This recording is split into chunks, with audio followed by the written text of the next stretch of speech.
Welcome everyone, hello. We are here at the Island of Hope in the Innovation Zone at COP28, and I'm delighted to be joined by these colleagues who will be talking about the Caribbean Climate-Smart Accelerator's Climate Smart Map and the work that they're doing to represent data visualization in the Caribbean. So I'll start off with Racquel Moses, the CEO of the Caribbean Climate-Smart Accelerator. Racquel, tell us a little bit about the work that you're doing at the accelerator and the importance of this map.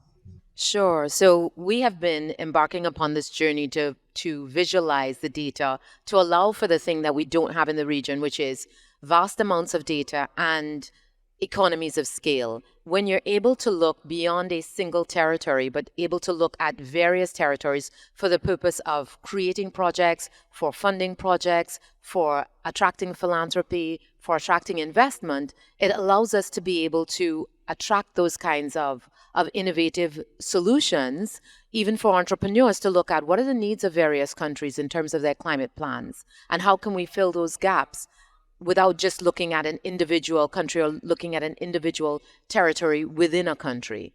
So for us, it was really important to bring this data to life. Absolutely. And for people who are maybe less familiar with the Caribbean, they might not realize why this data is such a big challenge in the region. So can you just tell us a little bit about why this data is necessary and some of the challenges in the past that this map is helping to overcome? Definitely. In many instances, when you have like World Bank data, IMF data, that data for most of the developed world is very, very current. In the Caribbean, a lot of that data is quite dated. And we don't have the, breadth of resources that would make collecting that data very efficient. So what you end up doing is making really critical decisions based on data that's quite old. Pre-COVID, post-COVID is a completely different landscape. So our ability to use data for the purpose of decision making is very, very important. The decisions that we make have far-reaching implications, and our ability to demonstrate that data and provide free access to that data is really important to us in our work in developing projects to help the Caribbean become the world's first climate smart zone and to close the ambition on our climate gap. So presenting this data was really important for us in our work, and we thought it would be useful to everyone else as well to have access to that data. Fantastic, thank you. So your colleagues at PwC supported the project, so I'll move on to Muna.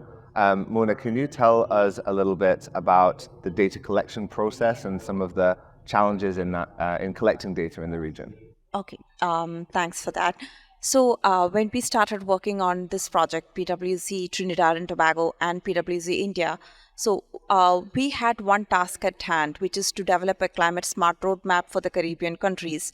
Now, that's where we started thinking for a roadmap, which means actionable items on adaptation and mitigation, that, we need to be able to point out the climate vulnerable countries or regions or countries with potential for mitigation investments or where their green growth could be, built. But how do we identify those countries? So those are the questions that we had when we started working on it. So which are the countries or the regions that would need support in terms of adaptation, rebuilding resilience? Which are the countries that could actually explore mitigation-related decarbonization investments, renewable energy, energy efficiency? So keeping these two questions in mind, then we identified a set of indicators, like, for example, if we are talking about vulnerable countries, then we need to look at the population of the country. So we needed population data. And it's not just the data of the total population, also vulnerable sections of the population. So rural population in some of these countries, urban population in some of these countries, the GDP of the country. And some of these data are available. There are international, like IMF, World Bank data for GDP and population. But if we look at rural population or the ratio of urban to rural, that's not necessarily always available and may not be available, like Racquel mentioned, that it's quite dated. So we use two approach. One is to scan through the documents, country level documents that are in place, and also to look at the international databases. And then where we could get the updated data from the country level documents, we use that, or otherwise we refer to the international documents and we made assumptions where the data was dated. So that's the kind of approaches that we used from a climate risk point of view. From a decarbonization point of view, we reviewed the nationally determined contribution documents of all the countries. What kind of measures, like what is the current emission level of each of the country, and what is the mitigation or adaptation, targets that they have, and have they estimated the investment needs. So we use the data from the NDC documents. Having said that, not all country was able to do that kind of analysis. Again, like we are talking about some countries with a few millions of population, so they do not necessarily have the resources. So I would say it's more about the some reference data rather than accuracy at this point in time, because accuracy can be built on. So that's the principle that we had. Let's get the data, what is available, and then to see if, because it's an indication towards the needs. It may not be accurate, but that is fine. Thank you very much for that thorough explanation. So once you have the data, you need to figure out how to actually present that in a usable way. And so the third partner I'd like to ask to explain their role, we have Maria from Visuality. Tell us a little bit about how you were able to use this data and present it in a way that was usable for the accelerator's work and their partners. Okay, thanks so much. Let me explain a bit. I would like to start, once we have this data, why the role of visualization is so important here. So it's not just about having the right data, that obviously and collecting this data is a great effort. It's once all this effort has been made, how we can make sure that we transform this data, this high complex data, into actionable insights. So how we can make sure that this data is transformed in a way that is usable for the final user, that inspires the final user, and inform the decision making that needs to be made in today's to fight climate action. That at the end, this is the core objective of the platform. And on this regard, visualization data and data platform tools helps a lot, plays a key role as a tool, especially because I think that it can answer three main questions, and especially in the case of the climate smart map is what is happening. It can answer the where, the what, and the how. So if we really want to create this action, this fight climate change, and to really transform or drive this systemic change, we not just need to have isolated initiatives. We need to scale up action. We need to speed up this process. And this is where the where, the what, and the how are key.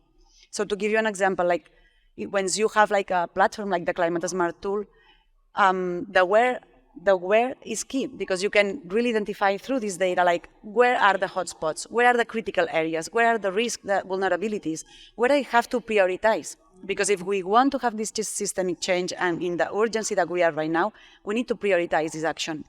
So having this general context with so much diverse data based on the different islands, the different regions is key. Then in terms of the what, this is another aspect that is more related to the knowledge transfer. So it's not the same a data about a risk than a vulnerability than a climate policy or GDP. So these are diverse data that needs to be exposed, needs to be open to the final users in a way that they can understand what's going on the field. This is the what. And then the how, it's key. It's about speed up. It's about a scale. So in the case of the Climate Smart map, I think it's key, how this platform is able to create this ecosystem of different users that they can have the context, the environment where they can access the different data. For example, you can visualize the hotspots once you have identified where you have to put your effort, but then a project developer could identify, okay, what's going on the field? How I can make sure that other regions have the same vulnerabilities, risk, and I can replicate, I can scale these projects. Or even an investor, that is the case. We need to drive this investment through to really make sure that we catalyze this action. So in this type of platforms, I think it's key to have this opportunity to, it's kind of like a translation platform, no? Because sometimes it's not about language. It's about different areas, different industries that they don't understand each other because there is a lack of communication. And data visualization and platforms like Climate Smart Map are key on this, are the place where this infrastructure, these communication channels are built. So then an investor could identify, okay, this project is being taken place here by this organization, to tackle this risk, or in base of this vulnerability, we have to reinvest, nature-based project in this region. So it's key to have these tools to make sure that we really can transform all this data collection, all these community efforts into action, into systemic change. Absolutely. So Racquel, what kind of projects do you see this data and the map being used for now that you've been able to launch it at COP28? Yeah, so we launched our Climate Smart Agriculture project this year, and we launched it across 3 countries, Anguilla, Barbados, and Cayman.